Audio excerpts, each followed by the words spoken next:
السلام علیکم ورحمۃ اللہ وبرکاتہ ګران غوتن کو جی 91 نیوز سره زم عزیر خان ګران غوتن کو نن بدتا سره خبره اترې کوم د لویر در کې یو واقعیا مخې ته راغلی دا شیخانو کلی کې الته کې داسې واقعیا راغلی دا چې د 13 سال ماشوم نوم دی سرباز خان هغه کرکټ کو د کرکټ نه پس واپس لوکور ته چې په لاره په کامران ولد انور خان هغه په وسله خدا او په سره ول وسله خدا چې ما سره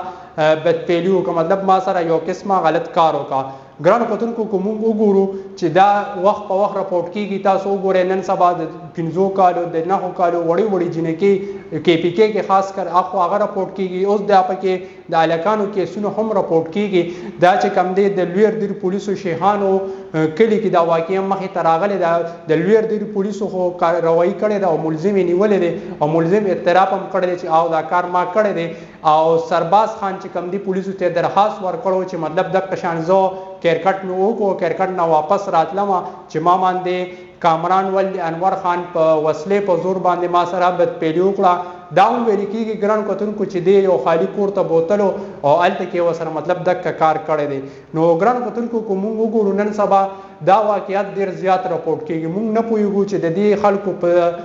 زړونو دي کو دا څه دي زه خو په دې کیسو نه پوهېږم زه تاسو سره وخت په وخت باندې په جی 91 نیوز باندې دا واقعیات شیر کوم او وخت په وخت کله ثوابه کله یوځای کله بل خاص کر کې پی کې زمونږ دا واقعیات ډیر زیات راپورټ کیږي نو زه د پښتنو ته هم چې د خدای خاطرو کې د خدای او د رسول خاطرو کې چې دا ماینم ځان لک لیر کې اوس دا ماشوم د پولیسو تبا کې دا درخواست ورکو د لویر در پولیسو ته غیبا کې دا کاروایی وکړو کامران ولد انور خانه گرفتار کو نو ګران کتونکو د تاسو ته وایم چې مطلب د خپل ماشومانو په یاد ساتي نن سبا کو تاسو وګورئ دا اوس 13 سال